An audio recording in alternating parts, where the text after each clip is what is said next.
Assalamualaikum warahmatullahi wabarakatuh. Berjumpa kembali dengan catatan Syafiq Hasim. Keterkaitan antara Indonesia dengan suku Rohingya sebenarnya sudah lumayan jelas. Indonesia membantu Rohingya antara lain menyediakan tempat pengungsian bagi mereka yang mengungsi. Salah satu lokasi pengungsian bagi suku Rohingya adalah di wilayah Aceh. Indonesia sendiri sebenarnya tidak memiliki kewajiban untuk menampung kedatangan suku Rohingya karena negeri ini tidak diikat oleh Konvensi Pengungsi 1951. Lalu apa alasan Indonesia selama ini menampung pengungsi Rohingya? Tidak ada alasan lain kecuali alasan kemanusiaan. Tentang Rohingya ini memang pernah menjadi polemik. Apakah kita Indonesia menerima atau tidak akan kehadiran mereka sebagai pengungsi? Perdebatan saat itu dibumbui juga dengan politik identitas, di mana karena suku Rohingya adalah Muslim maka Indonesia harus menerima mereka. Namun minggu ini kita dikejutkan dengan kabar jika masyarakat Aceh tidak bisa menerima mereka. Ada sebanyak 490 pengungsi Rohingya yang mendarat di Biren dan Pidi Aceh. 249 pengungsi yang tiba di Biren justru ditolak oleh warga setempat. Alasan penolakan warga Biren sangat sederhana. Perilaku pengungsi Rohingya dinilai oleh masyarakat Biren tidak memiliki keterkaitan atau tidak sesuai dengan adat dan istiadat serta tradisi lokal masyarakat Aceh. Belum ada penjelasan lebih lanjut dalam hal apa yang dimaksud dengan perilaku pengungsi Rohingya yang dipandang tidak sesuai dengan tradisi masyarakat setempat. Padahal Rohingya adalah kalangan Muslim juga. Rohingya adalah minoritas etnis Muslim yang tinggal di Myanmar, wilayah mayoritas Buddha untuk waktu yang berabad-abad.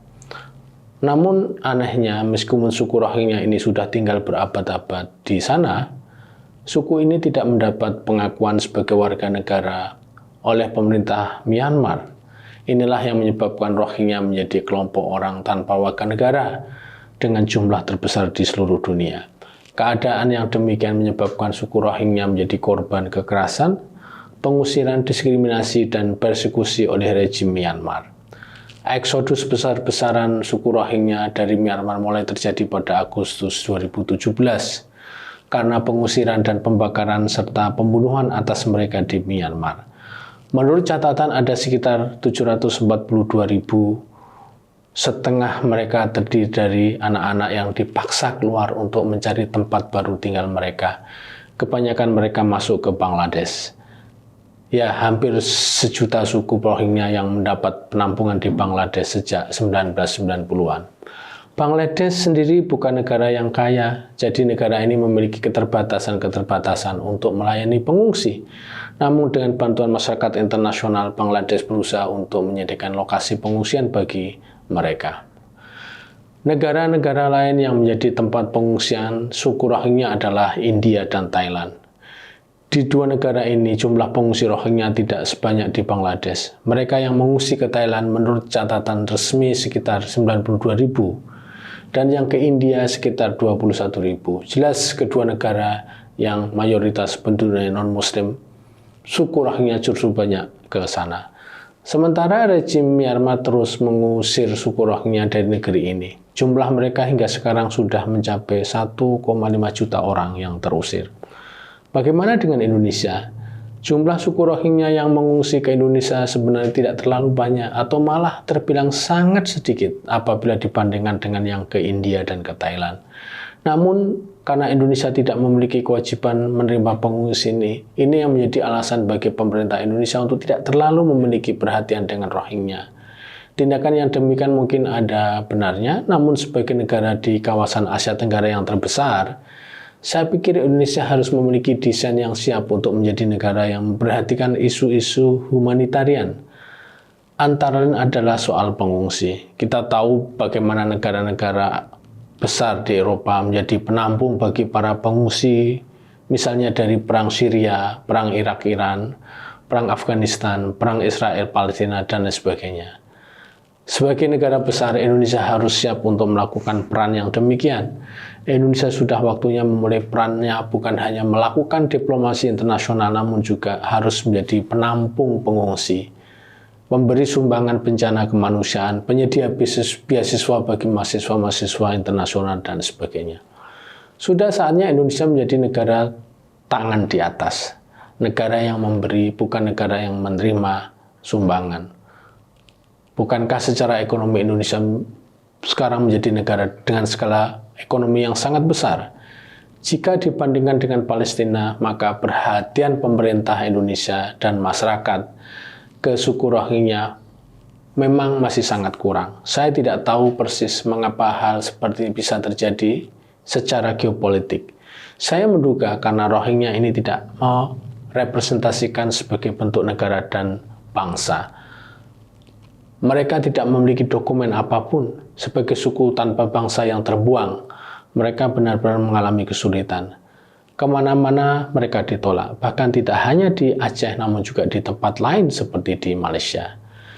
Beberapa hari lalu UNHCR sebenarnya meminta tempat bagi kapal yang membawa Rohingya ke Indonesia pada otoritas Indonesia, namun otoritas Indonesia tidak memiliki kewajiban untuk menerima mereka. Jadi kembali lagi pada persoalan, mengapa suku Rohingya itu ditolak di Aceh dengan anggapan bahwa perilaku Rohingya tidak sesuai dengan tradisi orang Aceh.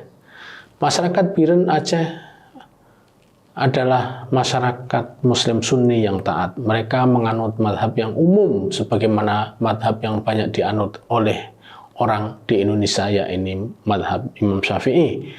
Tradisi dayah atau pesantren banyak mempengaruhi keagamaan mereka.